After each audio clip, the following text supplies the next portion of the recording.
Bonjour Vincent Duluc et merci de nous accorder cet entretien. Les fans de foot vous connaissent, vous lisent et vous écoutent scrupuleusement. Vous êtes l'un des meilleurs connaisseurs du foot français. Le foot qui a vraiment souffert de la crise sanitaire. Peu de gens le savent.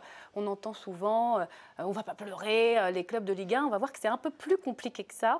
Y aura-t-il un foot d'après Covid?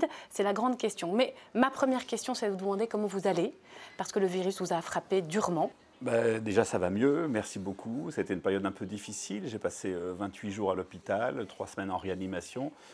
Donc j'ai été un peu plongé dans cette espèce de tunnel dont on voit difficilement le bout. On a l'impression d'être happé par quelque chose de complètement incontrôlable. J'ai eu la chance d'être bien soigné, j'ai eu la chance d'en être sorti. Donc j'en suis évidemment très heureux et très reconnaissant envers le monde soignant dont on parle déjà plus maintenant, à présent que le Covid s'éloigne un peu. Et une fois guéri, on va y venir, vous avez été soutenu, mais comment vous avez vécu comme amoureux du foot la fin des matchs, la fin des compétitions, plus rien? C'est un peu compliqué, c'est un sentiment un peu schizophrène. D'un côté, j'avais envie que tout le monde fasse attention et prenne soin de sa santé. D'un autre côté, j'étais tout à fait conscient que le fait de ne pas reprendre le foot en France était une grave erreur politique, sportive et économique tout à la fois. Je pense que c'est une erreur politique parce que c'est nier que la place du sport dans la société française. Et c'est une place que nos grands pays voisins ont su accorder, que ce soit l'Angleterre, l'Espagne, l'Italie et l'Allemagne. C'est une erreur économique parce que le foot français va perdre entre 800 millions et 1 milliard d'euros. Puis c'est une erreur sportive parce qu'on est quand même dans un domaine très compétitif où nos voisins vont encore accentuer l'avance qu'ils ont sur nous. Alors, le 29 mai, vous faites cette une de l'équipe, une choc, avec cette question en titre, comme des cons, point d'interrogation, alors que vous l'avez dit, l'Allemagne, le Royaume-Uni, l'Espagne et l'Italie reprennent les championnats. Nous, on ne reprend pas. Vous avez eu, notamment pendant votre convalescence, pas mal de patrons de clubs au téléphone. On a pris cette décision uniquement pour des raisons sanitaires, à votre avis? Qu'est-ce que vous avez appris sur les raisons profondes de cette décision? Non, mais la raison sanitaire, elle existe. Elle est véritable. Évidemment que reprendre, c'était un risque. Mais on aurait pu juste gagner un peu de temps et choisir de réfléchir, le choisir de ne pas reprendre. On a été les seuls à choisir de ne pas reprendre. Enfin, les seuls avec la Belgique, avec les Pays-Bas. Je crois qu'après, il y avait Andorre, Gibraltar, enfin bref. Mais ce choix-là, évidemment, n'est pas seulement sanitaire. C'est un choix politique du gouvernement, mais je pense surtout que c'est un choix sportif, c'est un choix qui correspond aux intérêts de certains présidents. En fait, des présidents de clubs se sont alliés pour figer le classement, parce qu'ils étaient bénéficiaires de ce classement. La preuve en creux, c'est que Jean-Michel Aulas, qui lui n'était pas bénéficiaire de classement, s'est battu depuis le départ pour faire en sorte que le championnat reprenne. Donc en fait, ceux qui avaient un intérêt, c'était ceux qui étaient en tête de classement. Évidemment, en tête de classement, ou dans les places européennes qui donnent accès à une Coupe d'Europe, ou dans des situations de bas de tableau où ils étaient en danger de descendre en Ligue 2.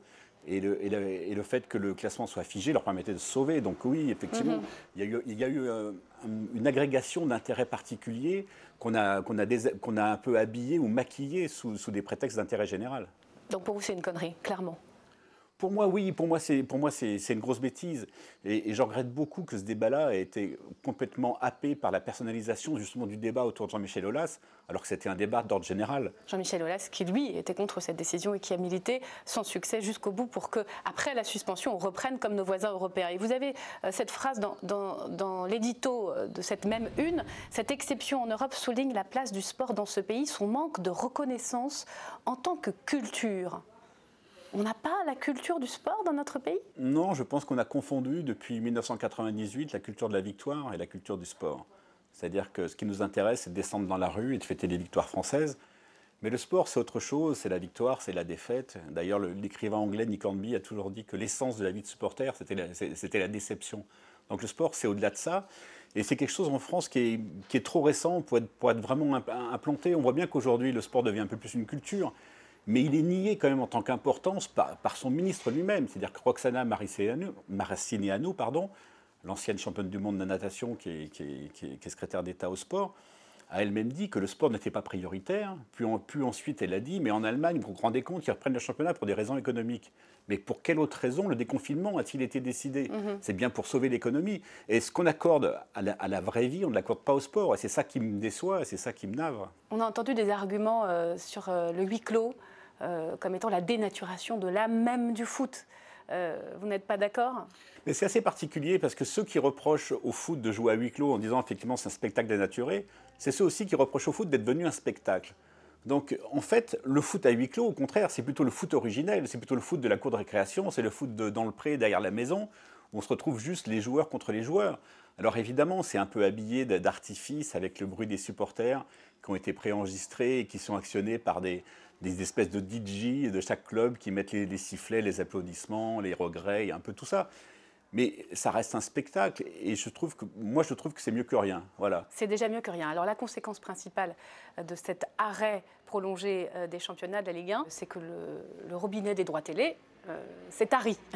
Il a été fermé. Quelles conséquences économiques? Parce qu'on a l'impression que ça va bien économiquement le foot, mais il y a toute une filière de métiers derrière. Est-ce qu'elle a été impactée? C'est compliqué de dire que les droits télé, que la fermeture des droits télé sont la conséquence de l'arrêt, parce qu'ils ont été aussi une des causes de l'arrêt. C'est-à-dire qu'à partir du moment où Canal+ a décidé de ne pas verser tous les droits jusqu'à la fin de la saison, parce que le championnat s'était arrêté, ça a été une raison de plus de ne pas reprendre le championnat. Mais ce qui est vrai, c'est qu'il y a une vraie dépendance des clubs français vis-à-vis des droits télé, ou des clubs mondiaux en général. Combien? C'est 60%, c'est ça? Du financement général ça dépend du des foot. clubs. C'est-à-dire que par rapport au PSG, effectivement, c'est beaucoup moins. Mais par rapport à un club de fin de tableau, ça peut être effectivement 60% du budget. Voilà, c'est une vraie subvention. Donc quand ça s'est coupé, il n'y a plus d'argent dans les caisses. Voilà, c'est un peu compliqué. Alors après, tenir. c'est difficile de plaindre les footballeurs eux-mêmes parce qu'effectivement, ils ont des gros salaires. Mais il ne faut pas confondre effectivement les footballeurs et leurs gros salaires et la filière tout ensemble. Parce que la filière, c'est que les employés des clubs qui ont vraiment des petits salaires, c'est les journalistes. On se rend compte aujourd'hui qu'il y a des plans à RMC et à l'équipe. Voilà, il y a toute une filière qui pâtit de cette les fédérations encore, si on peut faire une parenthèse pour la Fédération française de foot, c'est là où on voit aussi que l'arrêt du foot est un problème de gouvernance. C'est-à-dire que la Ligue de football professionnel qui gère le foot professionnel a été complètement dépassée par ses propres présidents qui ont décidé l'arrêt. Et pendant ce temps-là, la Fédération française de football, dirigée par Noël Le Graët et qui chapeaute tout le foot, a elle conservé ses intérêts particuliers en maintenant la finale de la Coupe de France et en demandant du public, alors qu'il était pour l'arrêt, et puis en organisant 8 matchs de l'équipe de France à l'automne, ce qui serait un record. Ce qui fait que dans ce cas-là, c'est juste pour rappeler que chacun a défendu ses intérêts, sauf l'intérêt général. Est-ce qu'il peut y avoir des clubs qui vont mettre la clé sous la porte, des faillites de clubs en France, sachant qu'il y a eu quand même des aides, 200 millions sur la table données par le gouvernement? Plus qu'une aide, c'est un PGE, c'est un prêt garanti par l'État, donc il faudra quand même le rembourser sans doute sur les droits télé. Mais c'est vrai que ça peut aider certains clubs. Je pense qu'en Ligue 1, on va éviter les faillites. Parce que le club le plus endetté, c'est l'Olympique de Marseille à hauteur d'environ 200 millions d'euros. Mais on sait qu'un repreneur ou même le propriétaire peut tout à fait combler ce vide. La difficulté, c'est les clubs professionnels de Ligue 2, de deuxième niveau, et dans d'autres sports, comme en rugby, où effectivement, ça peut être très violent. On comprend bien qu'on a fait un choix un peu contre tous les autres, même s'il y a quelques exceptions, vous l'avez dit. Comment ils l'ont vécu, les joueurs? Alors, vous êtes l'un des rares journalistes qui leur parlait. Vous avez pas mal de contacts dans les clubs. Comment on vit quand tout s'arrête? Les entraînements, est-ce qu'on a peur de baisser en qualité de jeu? Je pense que les joueurs, ils ont été comme tout le monde. Ils ont vécu ça de manière d'abord repliée, un peu, pas égoïste, mais un peu repliée. C'est-à-dire qu'ils sont intéressés à leur santé, à la santé de leurs proches. Ils sont intéressés à leurs intérêts, notamment pour maintenir leur salaire. Donc après, les joueurs, ils adorent jouer, donc ils vont être contents de reprendre. Mais je ne pense pas que ça les ait profondément traumatisés, à part ceux qui avaient des raisons familiales de vivre cette période de manière assez anxiogène. Vous pensez que la qualité du jeu, puisqu'il y a une nouvelle saison qui va démarrer là, en août, la qualité de jeu va baisser? Je ne pense pas que la qualité du jeu va baisser en France, parce qu'au contraire, il y aura une telle envie de jeu qu'il peut y avoir quelque chose des retrouvailles et de l'euphorie. Mais en revanche, la qualité comparée du jeu va être un problème, parce qu'au mois d'août, quand la Ligue des Champions de la saison en cours va reprendre, avec les huitièmes de finale et les quarts de finale, les deux représentants français, le PSG et Lyon, n'auront pas de match compétitif derrière eux, alors que les Italiens, les Allemands, les Anglais et les Espagnols auront un mois et demi de compétition. Et là, il y aura une vraie rupture d'équité, mais qui aura été choisie par les Français eux-mêmes. Donc on risque quand même de subir un déclassement, nous, c'est-à-dire le foot français, la Ligue 1. Oui, il y a un vrai risque. C'est un double déclassement. C'est un déclassement sportif, parce qu'effectivement, on sera moins compétitif probablement en Ligue des Champions, même si, il faut être honnête, on l'a rarement été toutes ces années-là. Et on sera encore moins compétitif sportivement, économiquement à la rentrée, Parce que les clubs français vont être obligés de vendre leurs meilleurs joueurs encore plus que d'habitude, justement pour pouvoir équilibrer les comptes. Renfloué par la vente de joueurs. On est un peu la salle d'entraînement des autres clubs en Europe, c'est ça? Oui, ou leur centre de formation, ou leur vivier en tout cas, mais effectivement les joueurs français sont bien formés, donc ils réussissent à l'étranger, et donc chaque année le championnat de France est affaibli, mais il risque de l'être encore plus cette année. Ce qui s'est passé est totalement inédit dans le pays, sur la planète, et donc pour le foot également.